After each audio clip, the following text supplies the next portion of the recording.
안녕하세요. 반갑습니다. 저는 세움에서 생명과학을 담당하고 있는 이해중심 생명과학 김병섭이라고 합니다. 오늘 설명의 주제는 고3 정규반에 대한 내용이고요. 설명의 도중 궁금한 사항 있으시면 아래 연락처로 연락 주시면 제가 직접 친절히 상담해 드리도록 하겠습니다. 자, 생명과학 원 목차입니다. 1단원부터 5단원으로 구성되어 있는데 이 중에서 3단원의 자극의 전달, 근육 수축 길이 계산이 킬러 파트고, 그 다음에 4단원이 이제 킬러 파트입니다. 이 중에서 6문항이 출제가 됐는데, 이 중에서 한 문항은 기본 개념 문제로 나왔고, 나머지 5문제가 난이도 있게 출제가 됐습니다. 자, 그리고 특이한 사항은 3단원은 인체에 대해서 학습하는 단원인데, 여기서 6평하고 9평에서 8문항이 출제됐는데 한 문항이 줄어들면서 이쪽 1, 2단원으로 한 문제가 갔습니다. 이게 어떤 문항이냐면 인슐린 문제예요. 인슐린. 그래서 인슐린에 대한 문제가 사람의 물질 대사와 합쳐져서 한 문항이 더 추가로 나오게 됐습니다. 이쪽에서. 그래서 얘는 한 문항이 줄어들었고요. 그 다음에 특이사항은 면역계에서 바로 혈액형 문제가 나왔습니다. 2년 동안 나오지 않던 혈액형 문제가 이제 출제가 되었습니다. 그러면 내년 수능을 준비하는 학생들은 이제 혈액형에 대해서 열심히 공부해야 되겠죠. 자, 1번부터 6번까지 문항 중에서 특이한 문항은 3번하고 5번인데 이거는 이제 수업 시간에 배운 내용은 아니지만 국어 비문학 형태의 문제로 그냥 생명과학을 학습한 학생이면 그냥 국어 독해력만 되면 이제 풀 수 있는 문항으로 출제가 되었고요. 그다음 3단원에서 이제 신경전도 문제하고 근육이 킬러 문항으로 나오는데 신경전도 문항은 이제 무난하게 출제가 되었습니다. 열심히 연습한 친구들은 쉽게 풀었을 걸로 생각이 되고요. 그 다음에 특이사항은 아래가 수능 문제인데 요 문제가 수능 문제인데 요 문제가 왜 특이하냐면 요 문제는 2020년도 9평 문제고 요게 이제 그해 수능에 나왔던 문제입니다. 뭐가 특이하냐면 이 9평 문제가 이게 상당히 센세이셔널한 문제였습니다. 이게 나왔을 때 상당히 이제 충격적이었고요. 그래서 그럼 이제 앞으로 근육 문제가 이런 식으로 나올 거라고 예상을 했는데 평가원은 그걸 뒤집고 완전히 전혀 다른 형태의 문제를 냈습니다. 그래서 요 문제는 요 문제와 요 문제를 합쳐서 이제 낸 문항입니다. 그래서 이 문항 같은 경우는 시작점이 이거예요. 이게 근육이 수축할 때 얘가 이제 이렇게 이동하면서 각 구간의 길이가 변하는데 요거는 일정한 상태에서 이렇게 가거든요. 그러면은 수축을 할 때 얘가 일정하니까 요 두 개 길이 합은 일정하겠죠. 그래서 T1일 때 A 3D 10D, T2일 때 A 2D 3D인데 요 시점에서 숫자 두 개를 더해서 일정하게 만들면 되는 거예요. 그러면은 두 숫자를 더해서 일정하게 만들 수 있는 방법은 A 3D, A 3D가 일정하겠죠. 그래서 A 더하기 3D. 그러면은 디귿이 누구예요? 요게 이제 기역 니은이니까 요게 디귿이고 요게 디귿이 되겠죠. 그죠? 자, 그러면 이 시작점을 이용해서 이제 풀리는 문제예요. 그러면 이거 어머님들도 할 수 있습니다. T1 시점에 5D, 6D, 8D가 있고 T2 시점에 2D, 6D, 7D가 있는데 두 개를 더했을 때 일정한 값이 나옵니다. 뭐죠? 한번 풀어보시죠. 그쵸? 5D, 8D, 6D, 7D를 더하면 13D가 나옵니다. 그러면 얘네가 기역 니은이니까 이쪽이 이제 디귿이 되겠죠. 디귿. 이쪽이 디귿. 그래서 요거를 시작점으로 하는 문제가 출제됐습니다. 그래서 평가원이 시사하는 바는 과거 문제를 이제 활용해서 낼 거니까 열심히 기출 문제를 풀어라는 의도로 보입니다. 자, 그리고 이쪽 문제는 수능 문제고 보시면 자료가 이렇습니다. 뭐 신경절 이전 뉴런의 신경세포체 이후 뉴런의 물질, 그 다음에 신경절 이전 뉴런 물질 다 똑같죠. 그래서 오른쪽 문제는 기출 문제고 왼쪽 문제는 저랑 학생들이랑 수업 시간에 이제 다뤘던 내용들입니다. 다뤘던 내용. 그래서 이렇게 유사한 내용의 문제가 나오면 학생들은 시험 시간에 자신감이 향상이 되고 그 다음에 조금 이 문제를 안 다뤄봤던 학생들보다는 조금 더 문제를 빨리 풀겠죠. 그래서 그 시간만큼 이제 가계도 푸는 시간이 확보가 되는 겁니다. 그리고 3단원에서 암기 파트가 이제 호르몬 면역 신경계인데 그냥 암기만 잘하면 이제 풀 수 있게 나왔고, 면역 같은 문제는 그림이 안 나와 있는데 그 그림을 그리고 풀었으면 쉽게 풀었을 걸로 생각이 됩니다. 그리고 16번 문제는 이게 2년 동안 안 나오다가 갑자기 이제 튀어나온 혈액형 문제고요. 그럼 이제 올해 수험생들은 혈액형을 열심히 해야 되겠죠.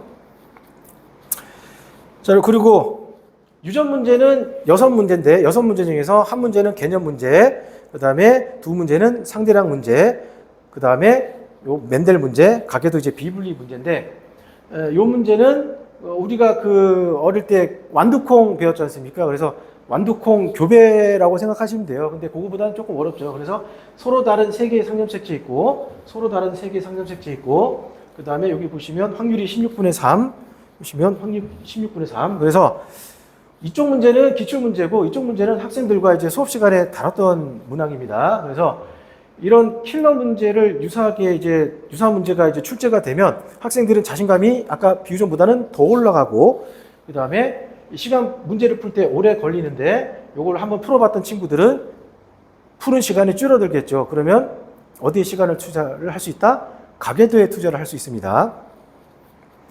자, 그리고 상대량 문제가 두 문제 나오죠. 유전 문제는 기본 개념, 상대량 두 문제, 멘델 하나, 가계도, 비분리가 나오는데, 여기 있는 상대량 문제는 요거는 기출 문제고, 요거는 뭐냐면 요것도 기출 문제예요. 그래서 이 문제를 이용해서 이 문제의 시작점을 이용해서 이 문제를 풀 수 있게 나올 거다라고 했는데 그대로 이제 적중을 했습니다. 무슨 내용이냐면 철수하고 영희가 있는데 철수에서 세포 2개를 뽑고 영희한테서 세포 2개를 뽑아요. 그래서 세포를 막 섞어놨습니다. 그래서 이 세포가 누구 건지를 찾는 거예요. 얘가 철수 건지 영희 건지, 철수 영희, 철수 영희, 철수 영희를 찾는 건데, 이거를 찾을 때 평가원은 우측에서 왼쪽으로 가면은 서로 다른 개체가 누군지를 찾을 수 있는데 이런 식으로 나올 거다. 그래서 서로 다른 개체를 찾을 때는 왼쪽에서 오른쪽으로 가는 게 아니라 오른쪽에서 왼쪽으로 가는 게 평가원의 의도니까, 만약에 이런 서로 다른 개체 찾는 유형이 나온다면 우측에서 왼쪽으로 가라 그랬는데 그 순서대로 했으면 쉽게 보였을 거예요.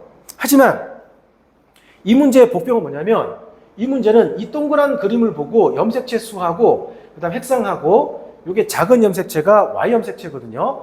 그래서 이런 염색체를 안 썼으면 이 문제는 틀렸을 겁니다. 왜냐하면 이게 오답률 2위 문제였어요. 2위 문제. 그래서 50점 받은 친구들은 만점 받은 친구가 뭐라 그랬냐면 선생님 말대로 19번 가계도는 어려울 것 같아서 그거는 제껴두고 그거 풀 시간에 앞에 거를 검토하는 과정 중에 이거에서 요거를 EN으로 안 썼으면은 자기가 틀릴 뻔했다 그러더라고요. 함정이 낚일 뻔했다 그러더라고요. 그래서 다행히 답을 고치고 그 다음에 한 1, 2분 정도 남은 상황에서 가계도를 풀어서 만점이 나왔다고 합니다. 그래서 이게 의외로 오답률 2위 문제입니다. 자, 그 다음에 요거는 올해 7평 10번 문제고요. 이 7평 7번 문제하고 앞에랑 다른 점은, 앞에 문제들은 보시면 이렇게 보면 라지에 스몰에 여기 이제 대림전자 관계거든요. 여기 이제 다 대놓고 나왔는데 이 문제 같은 경우는 우리가 찾으라는 거예요. 그래서 대림전자를 찾는 문제가 나올 수도 있다. 그래서 시작점을 7평 10번 문제 시작점으로 하는 문제가 나올 수 있다라고 파이널 때 제가 학생들한테 얘기했는데 그대로 나왔습니다. 그래서 홀수하고 짝수가 있을 때 홀수 길이가 대림전자다. 자, 여기 보시면 홀수하고 짝수가 있을 때 홀수가 대림전자 관계다. 그대로 나왔죠. 그래서 이 문제도 학생들이 딱 보고 제가 말한 대로 나왔기 때문에 자신감이 향상됐고, 그 다음에 이거 이제 푸는 시간이 줄어들어가지고 이제 가계도 푸는데 더 투자를 했겠죠. 자, 이 문제는 요 문제하고 그 다음에 과거 기출됐던 요 상대량 문제를 합쳐져서 나왔습니다. 두 문제나 과거 문제를 이용해서 출제를 했습니다. 그러니까 평가원의 의도는 기출 문제를 좀 많이 풀어보라는 것 같습니다. 자, 그 다음에 17번 문제가 비분리 문제인데 오답률 3위 문제예요. 그래서 이것도 자료가 유사하게 나왔고 학생들이 열심히 공부했으면, 좀만 생각했으면 잘 풀 수 있었을 거로 생각되고, 이 문제가 가계도 오답률 1위짜리 문제입니다.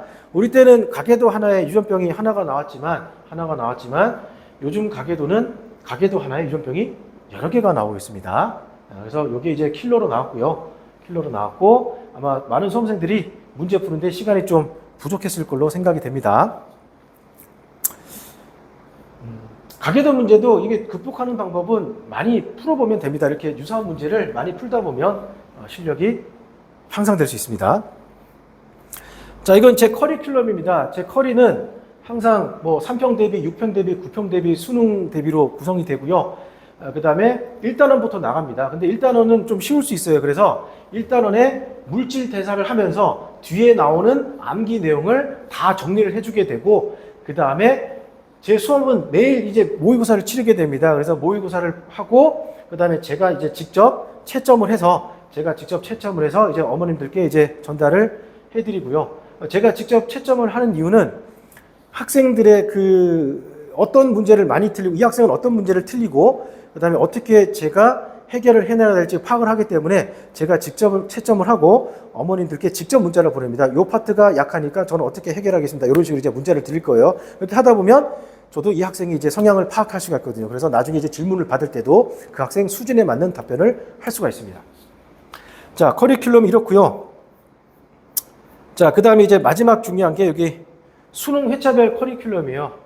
이제 이게 제 수업의 이제 꽃이라고 할 수 있는데 뭐냐면, 수능 마지막 3개월 동안은 학생 수준별로 자료를 제공합니다. 학생 수준별로 우수 문항을 제공하고, 그 다음에 문제를 풀리고 제가 돌아다니면서 직접 조교를 활용하지 않고 제가 직접 질문에 대한 해결을 해주는 수업입니다. 이 수업을 통해서 학생들은 자신감이 상당히 많이 향상되고 그다음에 실력도 많이 향상되게 됩니다. 자, 수업 진행 순서입니다. 과제학장 내고 전날 냈던 걸 복습을 하고 진도를 나가고 테스트를 보게 되고 지령등을 받고 클리닉을 진행을 합니다. 클리닉 같은 경우는 수업 전후로 이제 또 진행이 될 수도 있고, 그 외에는 학생과 합의된 시간에서 이제 진행을 합니다. 클리닉 시간을 정해버리면은 어떤 학생은 올 수 있고 어떤 학생은 못 올 수 있기 때문에 학생과 상담을 하고 이제 진행을 하게 됩니다. 클리닉 시간은 걱정하실 필요 없어요. 어차피 클리닉 시간을 많이 마련해 놨으니까 그거는 걱정하실 필요 없고요.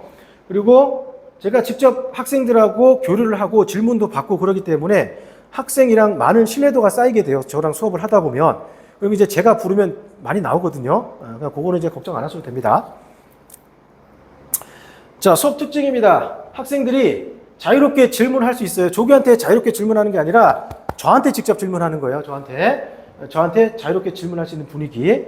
그리고 가끔 보면 이제 질문이 없는 학생들도 있는데, 이게 표정 보면 알거든요. 그러면 어떻게든 제가 질문을 할 수 있는 분위기를 부드럽게 만듭니다. 그럼 나중에 이제 그 학생이 말문이 튀면 오히려 더 그런 학생들이 질문이 더 많아요. 네. 그리고 클리닉은 조교가 아니라 이제 제가 직접 운영을 하고요. 그 다음에 저는 수능에 나오는 내용만을 학습을 시킵니다. 그러니까 비유전도 나올 수 있는 한계가 정해져 있거든요. 유전 기본 개념도 마찬가지로. 그래서 그 한계까지만 딱 가르치고, 그 한계를 넘어가는 내용에 대해서는 혹시 모르니까 9월 달에 한 번 더 이제 정리를 하게 됩니다. 그리고 24시간 질문 가능한 이제 카카오톡을 이용해가지고 학생들이 질문을 합니다. 그러면은 녹화 영상을 보내는 게 아니라 학생 개개별로 제가 파악이 됐기 때문에 학생 개개별로 화면 녹화를 찍어서 일일이 다 전송을 해서 학생들한테 설명을 하기 때문에 이게 더 학생들한테 더 도움이 됩니다. 그러니까 찍어놨던 영상을 전송하는 게 아니라 질문을 받자마자 거기서 제가 화면 녹화를 찍어가지고 바로 전송을 합니다. 자, 제 이론서고요. 그 다음에 이 학생 같은 케이스는 2년 동안 가르칠 학생인데 대부분 다 그래요. 이게 이따 보면 아시겠지만 노베이스로 왔다가 생명과학 질문을 하다 보니까 재밌는 거예요. 왜냐하면 제가 또 재밌게 설명을 해주니까.